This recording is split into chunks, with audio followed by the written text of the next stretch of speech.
Turn on your fans.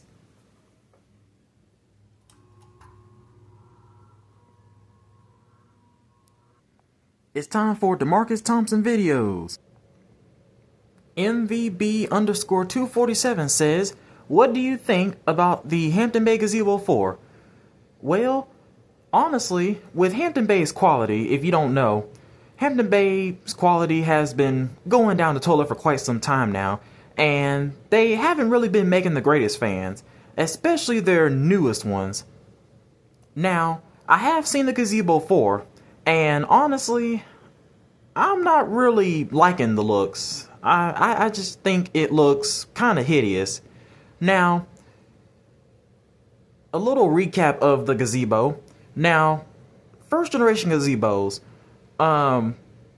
they were definitely good fans. They were decent, and I definitely liked the looks of that one, the older one. Then there's the second generation Gazebo, and those actually had 172 motors, which were actually pretty good. And as for the Gazebo 3, they're alright. I'm not really a huge fan of those as much, but if you had to ask me which generation Gazebo that I like, I would honestly go with the Gazebo 2. The Gazebo 2, it definitely has that traditional look. And as for the newest one, the Gazebo 4, I'm not really sure if I really like that one. And honestly, you know, time will tell with the Gazebo 4. You know, it might turn out to be a good fan, it might not. We'll just have to see.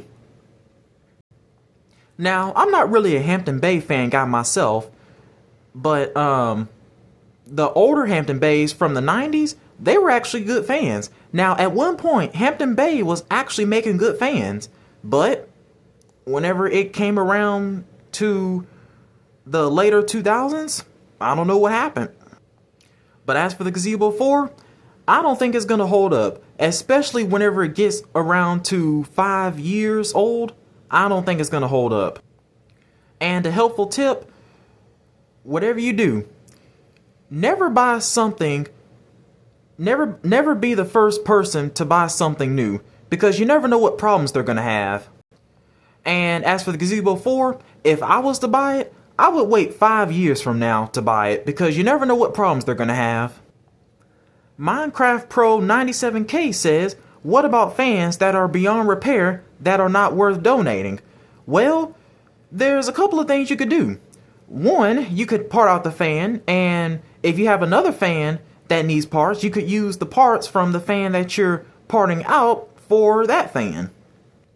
Or, if you want to make a little bit of money, you could scrap the fan and get the copper out of there and turn it in for some money. Now, to do that, you could go to a scrapyard to turn in the copper and get money for it. And the second thing you could do is, honestly, if the fan is really so bad looking, and if it's really not worth doing anything with, if it's no good, honestly, you can just toss it. Now, if you haven't been watching my channel recently, I actually made a video about if you do this, you're stupid. So basically, it's about destroying fans. And one of the problems with this fan community is that people are going and making destruction videos, just pretty much destroying their fans just for fun and trying to get views and everything. Which to me, that is stupid. Because there's plenty of people out here in this world today that could use a ceiling fan that don't have air conditioning. And you're going and destroying a perfectly good fan. You know, it just doesn't make sense. So why not go and give somebody a fan that could really use one and could really need one? Because there's somebody out there that could use a ceiling fan. And it doesn't matter what kind of ceiling fan it is. Whether it's an Oakhurst, a Centerville, Landmark, Southwind 2, Rockport, it doesn't matter. If the fan still works and does what it's supposed to, still serves its purpose, just give the fan to somebody that needs it instead of just going and making a destruction video of it. Now, my very first ceiling fan I had in my collection was a Honeywell Marston. And I actually got that fan from somebody that I know, and the fan really wasn't in the greatest shape, mechanically wise.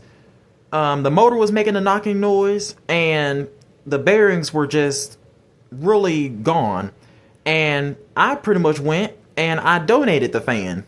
Like, I knew the fan was somewhat still good and it was still working, and I just went and donated it. And I didn't go and make a destruction video of it. I just went and brought a few extra parts for it, and I decided to go and donate it. So if you have a fan that's no good, and if you don't want it anymore, just think about what you want to do with it, whether you want to donate it or give it to somebody that you know, and maybe do that. And not go and make a destruction video of destroying it just for fun, because that's just stupid. So if you don't want to miss a new video on my channel, remember to ring that bell.